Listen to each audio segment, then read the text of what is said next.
నల్గొండ జిల్లాలోని మోడల్ స్కూల్లో విద్యార్థులకు అస్వస్థ మరొకసారి కలవరానికి గురి చేసిందని చెప్పవచ్చు. పిఏపల్లి మండలం దుగ్గ్యాలలో ఉన్నటువంటి మోడల్ స్కూల్ విద్యార్థులు 5గురు కూడా అస్వస్థకు గురి కావడం జరిగింది. రాత్రి వారిని హుటాహుటిన దేవరకొండ ప్రభుత్వ ఆసుపత్రికి తీసుకెళ్లారు. ఆ విషయం తెలుసుకున్న కలెక్టర్ ఇలా త్రిపాఠి వెంటనే స్పందించి అక్కడికి వెళ్లి కూడా ఆరోగ్య పరిస్థితిని సమీక్షించింది. అయితే విద్యార్థినులు గత 3-4 రోజుల నుంచి కూడా హాస్టల్లో మోడల్ స్కూల్లో భోజనం సరిగా లేదని తినకపోవడం వల్లనే వారు ఆ 3 రోజుల నుంచి కూడా సరిగా తిండి తినకపోవడం వల్లనే ఈ విధంగా వారంతా కూడా కడుపు నొప్పితో బాధపడమే తప్ప ఇది ఎలాంటి ఫుడ్ పాయిజన్ కాదని కూడా ఆ కలెక్టర్ చెప్పడం జరిగింది.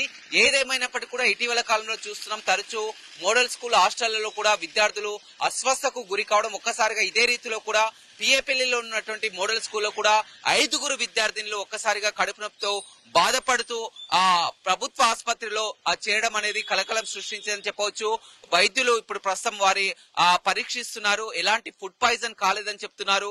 కలెక్టర్ కూడా చాలా క్లియర్ గా చెప్తుంది, వారు విద్యార్థినులు భోజనం చేయకపోవడంతో ఈ విధంగా అస్వస్థకు గురయ్యారు తప్ప ఇలాంటి ఫుడ్ పాయిజన్ కాదని కూడా కలెక్టర్ చెప్తున్నటువంటి పరిస్థితి కనపడుతుంది. Model school PA Palli Devarakonda sub division లో 4 పిల్లలకి కడుపు నొప్పితో కంప్లైంట్స్ రావడంతో వాళ్ళకి ఇక్కడ ఏరియా హాస్పిటల్ వెంటనే పంపడం జరిగింది.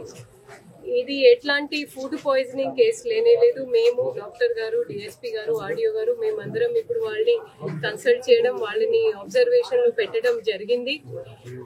కొంచెం వాళ్ళు ఫుడ్ 2 రోజుల నుంచి కొంచెం వాళ్ళకి వీక్నెస్ ఉండడంతో వాళ్ళు సరిగా ఫుడ్ తినకపోవడంతో కొంచెం నిరసన లాగా ఉంది, కొంచెం డిహైడ్రేటెడ్ గా ఉన్నారు. ఇది కాకుండా ఫుడ్ పాయిజనింగ్ అలాంటివి ఏమీ లేదు.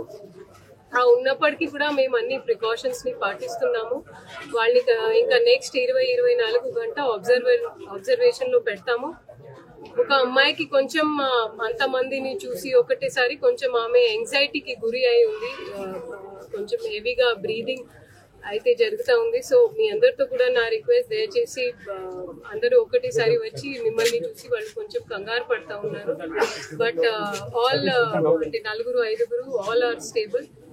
సూపరింటెండెంట్ గారు కూడా పర్సనల్ గా వారి పర్యవేక్షణలో వీళ్ళని పెట్టడం జరిగింది. సో ఇది దయచేసి ఇది ఎట్లాంటి ఫుడ్ పాయిజనింగ్ అయితే లేనేలేదు. మరిన్ని వీడియోస్ కోసం ఛానల్ సబ్స్క్రైబ్ చేయండి. లేటెస్ట్ అప్డేట్స్ కోసం వాట్సాప్ ఛానల్ ఫాలో అవ్వండి. అండ్ లింక్ డిస్క్రిప్షన్ లో ఉంది.